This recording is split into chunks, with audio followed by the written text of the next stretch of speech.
പിതാവിന്റെയും പുത്രന്റെയും പരിശുദ്ധാത്മാവിന്റെയും നാമത്തിൽ ആമേൻ. എൻ്റെ പ്രിയപ്പെട്ടവരെ, ഇന്ന് ബുധനാഴ്ച ജനുവരി 29 എല്ലാവർക്കും അച്ഛൻ്റെ സ്നേഹവന്ദനം. നമുക്ക് സന്തോഷത്തോടെ പ്രാർത്ഥനയ്ക്ക് വരാം. അമ്മേ പരിശുദ്ധമ്മേ, അമ്മേ പരിശുദ്ധമേ, ദൈവമാതാവേ, ദൈവമാതാവേ, അന്ന് അങ്ങ് കൃപാസനത്തിൽ പ്രത്യക്ഷപ്പെട്ട് വരാൻ പോകുന്ന മഹാദുരന്തത്തിൽ നിന്ന് രക്ഷപ്പെടാനും എല്ലാവർക്കും വേണ്ടി പ്രാർത്ഥിക്കുവാനും ആവശ്യപ്പെട്ടിട്ട് 20 വർഷം കഴിഞ്ഞ ഈ വേളയിൽ കൃപാസനത്തിലൂടെ ഞങ്ങൾക്കും ഈ ദേശത്തിനും അങ്ങ് മധ്യസ്ഥം തേടി തന്ന എല്ലാ അനുഗ്രഹങ്ങൾക്കും കൃപകൾക്കും ഞങ്ങളിപ്പോൾ ഹൃദയം നിറഞ്ഞ നന്ദി പറയുന്നു. അമ്മേ പരിശുദ്ധമേ, ജപമാല മാതാവേ, സകല കൃപാസനം പ്രാർത്ഥനകളോടും ചേർത്ത് ഞങ്ങളിപ്പോൾ പ്രാർത്ഥിക്കുന്ന ഈ കുടുംബത്തിന്റെ പ്രത്യേക നിയോഗം. എൻ്റെ പ്രിയപ്പെട്ടവരെ, സ്വന്തം പ്രാർത്ഥന ആവശ്യം പറയുക, അമ്മ മാതാവിനെ ഏൽപ്പിക്കുക.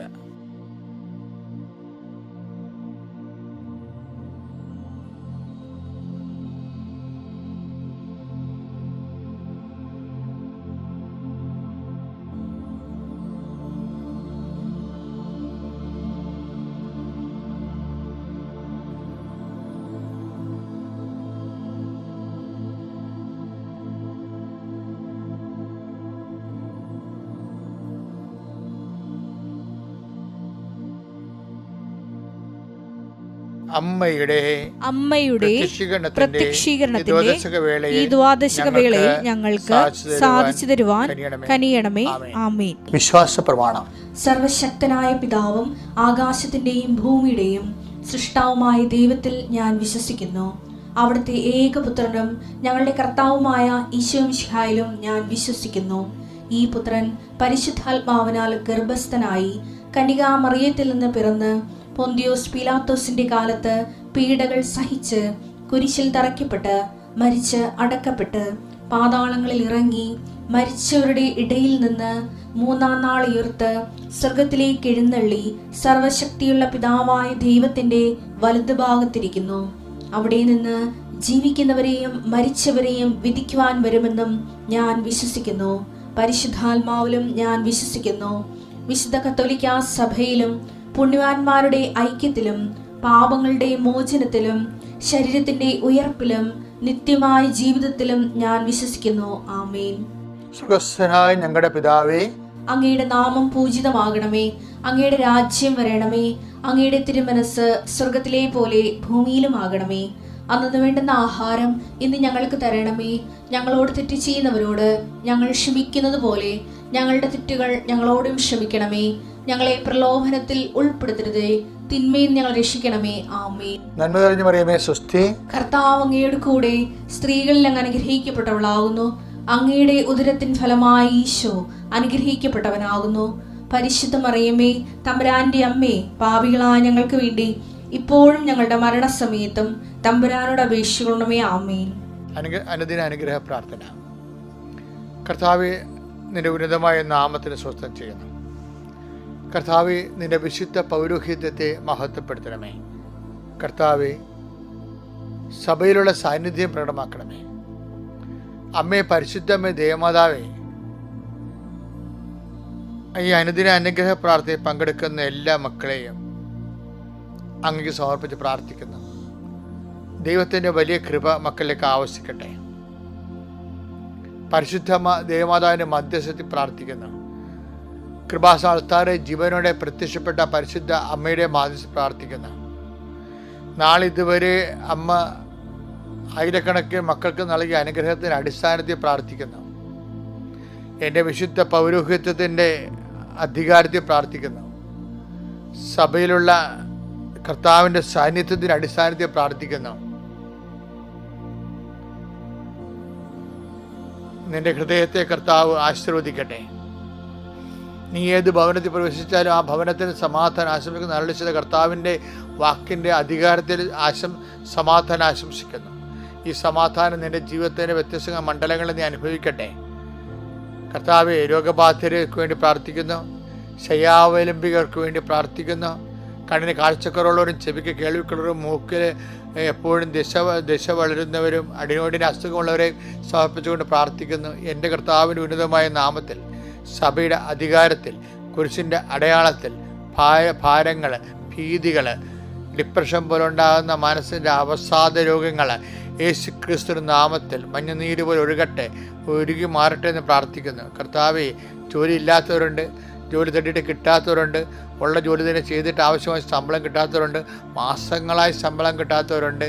അതൊക്കെയാണ് കർത്താവ് ഞങ്ങളുടെ യഥാർത്ഥ പ്രശ്നങ്ങൾ.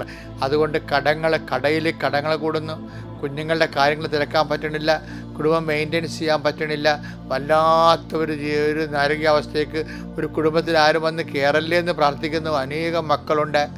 സ്വർണത്തിന് വില കൂടുന്ന കാരണം പല കല്യാണത്തിന് ആവശ്യമായ സമ്പത്ത് കിട്ടാത്തവരുണ്ട്. പലതരത്തിലുള്ള വിവാഹങ്ങൾ ആലോചിച്ചത് ഉറച്ചിട്ടും അത് നടത്താൻ പറ്റാതിരിക്കുന്ന ആൾക്കാരുണ്ട്. മക്കളെ ഗർഭം ധരിച്ചിട്ടും പ്രസവിക്കാൻ പറ്റാതെ ഡേറ്റ് കിട്ടാതെ ഇരിക്കുന്നവരുണ്ട്. അതിനുപരി പ്രസവം നീണ്ടു പോകുന്നവരുണ്ട്. അതുപോലെ തന്നെ ഗർഭത്തെ ശേഷം ആന്തരികമായ അംഗവൈദ്യങ്ങൾ കണ്ടുകൊണ്ട് വിഷമിക്കുകയും വേദനിക്കുകയും ചെയ്യുന്നവരുണ്ട്. കുടുംബത്തിൽ കലഹമുള്ളവരുണ്ട്, കോടതി കേസുള്ളവരുണ്ട്. മക്കളെ പഠനങ്ങളിൽ പുരോഗതി ഇല്ലാതെ മാതാപിതാക്കന്മാർ ഞെരുക്കുന്നവരുണ്ട്. കാശ് മുടക്കുന്നുണ്ടെങ്കിലും അതിൻ്റെ യാതൊരു പ്രയോജനം കിട്ടാതെ വളരെ വളരെ ഭയങ്കരമായ ദുരിതത്തിലും ഭാരത്തിൽ അകപ്പെട്ടവരുണ്ട്. എൻ്റെ കർത്താവിൻ്റെ ഉന്നതമായ നാമത്തിൽ, സഭയുടെ അധികാരത്തിൽ, കുരിശിൻ്റെ അടയാളത്തിൽ, ദൈവത്തിൻ്റെ ശക്തിയാൽ നിൻ്റെ മുഴുവൻ രോഗപീഠകളും ജീവിതഭാരങ്ങളും യേശുക്രിസ്തു നാമത്തിൽ ഏൽപ്പിച്ചുകൊണ്ട് പിതാവിൻ്റെയും പുത്രൻ്റെയും പരിശുദ്ധാത്മാവിൻ്റെ നാമത്തിൽ നീ സൗഖ്യം പ്രാപിക്കട്ടെ. പിതാവിൻ്റെയും പുത്രൻ്റെയും പരിശുദ്ധനാമത്തിൽ ഇന്നത്തെ ദിവസം നീ ശക്തി പ്രാപിക്കട്ടെ. പിതാവിൻ്റെയും പുത്രൻ്റെയും പരിശുദ്ധ നാമത്തിൽ നീ എല്ലാവിധ രോഗപീഠങ്ങളിൽ നിന്നും അകന്നു മാറട്ടെ. പിതാവിൻ്റെയും പുത്രൻ്റെയും പരിശുദ്ധാത്മാവിൻ്റെ നാമത്തിൽ നീ സമാധാനം അനുഭവിക്കട്ടെ. നിത്യം പിതാവ് പുത്ര പരിശുദ്ധ സർവ്വീസ് നീക്കുവാമേ.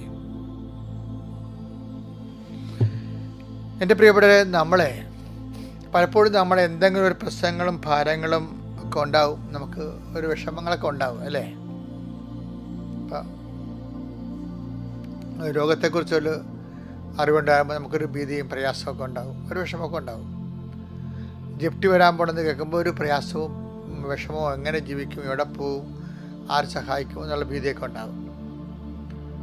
പിന്നെ അങ്ങനെ ഓരോരോ വിഷയത്തിനും ആ പ്രശ്നങ്ങൾക്ക് നമ്മുടെ അതിജീവനത്തിനെ അഭിമുഖീകരിക്കുന്ന ഓരോ ജീവിത പ്രതിസന്ധിയില്ലേ, അപ്പോൾ നമുക്കൊരു പ്രയാസം ഉണ്ടാവും.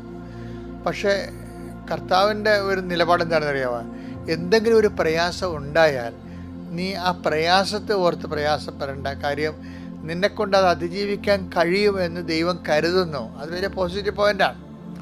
നിനക്ക് ഒരു പ്രയാസമോ ഒരു പ്രലോഭനം ഉണ്ടായാൽ അതിൻ്റെ അർത്ഥം നീ അടിപ്പെട്ടു പോകുന്നതല്ല. അതിനെ അതിജീവിക്കാനുള്ള ദൈവിക ശക്തി നീ ഇതിലൂടെ ആർജിക്കുമെന്ന് ദൈവം പ്രത്യാശിക്കുന്നു. അത് വലിയ അപ്പം നമ്മൾ അത്രയും വളർന്നു എന്നർത്ഥം. ഇപ്പോൾ ഒരു നിന്നമായിട്ട് എതിർക്കാമെന്ന പ്രതിയോഗിയെ നീ മലത്തി അടിക്കുമ്പോൾ നമുക്ക് എന്താ തോന്നുന്നു, ഇത്രയും എനിക്ക് പവർ ആയെന്നാണ് ഓർക്കണത്. അതായത് ഒരു പ്രതിയോഗി ഇപ്പം ഗോലിയാത്തിനെ ദാവീദിൻ്റെ എതിരെ കൊണ്ടുവരുമ്പോൾ ദൈവം എന്താ പറയണത്? ഗോലിയാത്തിനെ മലത്തി അടിക്കാൻ പറ്റിയ പവറിലേക്ക് ദാവീദ് വരാൻ പോകുന്നു. ഗോലിയാത്ത് ദാവീദിൻ്റെ ശക്തിയുടെ സാധ്യതയാണ്. അതുകൊണ്ട് തന്നെ ഒരു പ്രശ്നം ഉണ്ടാകുമ്പോൾ ഞാൻ ഇത്രയും വളർന്ന് എന്ന് എൻ്റെ ദൈവം കരുതുന്നില്ല എന്ന് പറയുമ്പോൾ സന്തോഷം തോന്നണം. അതിന് പറ്റുന്നൊരു വചനമാണ് 1 കൊരിന്ത്യർ 10:13. മനുഷ്യ സാധാരണമല്ലാത്ത ഒരു പ്രലോഭനവും നിങ്ങൾക്ക് നേരിട്ടിട്ടില്ല. ദൈവം വിശ്വസ്തനാണ്. നിങ്ങളുടെ ശക്തിക്ക് അതീതമായ പ്രലോഭനങ്ങൾ ഉണ്ടാകാൻ അവിടുന്ന് അനുവദിക്കുകയില്ല. ഇതാണ് ഞാൻ പറഞ്ഞത്, അവിടുന്ന് അനുവദിക്കുകയില്ല. പ്രലോഭനങ്ങൾ ഉണ്ടാകുമ്പോൾ അവയെ അതിജീവിക്കാൻ വേണ്ട ശക്തി അവിടുന്ന് നിങ്ങൾക്ക് നൽകും. അതാണ് ദാവീദ് പറഞ്ഞത്.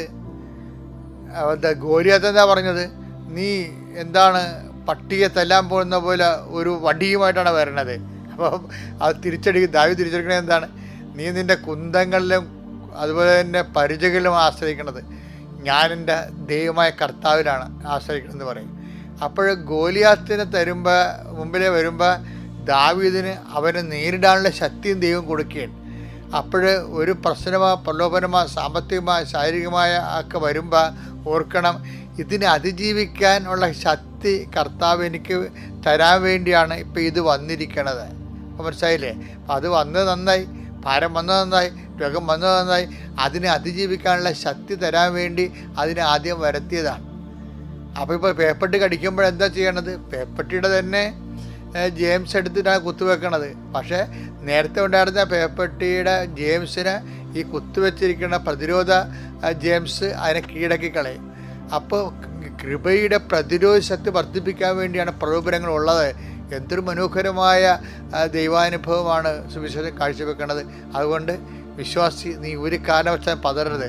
ഗോലിയാത്തിനെ കാണുമ്പോൾ ഓർക്കുക, അവനെ കീഴടക്കാനുള്ള ശക്തി ദാവീദ് നൽകി കഴിഞ്ഞുവെന്ന്. അപ്പം നീ ഒരു ദാവീദാണെങ്കിൽ, നിനക്കെതിരെ വന്ന പ്രശ്നം ഗോലിയാത്താണെങ്കിൽ അതിനെ കീഴടക്കാനുള്ള ശക്തി കർത്താവ് തരുന്നതിൻ്റെ സൂചനയാണ് ഈ ഗോലിയാത്തിൻ്റെ ഉദയം.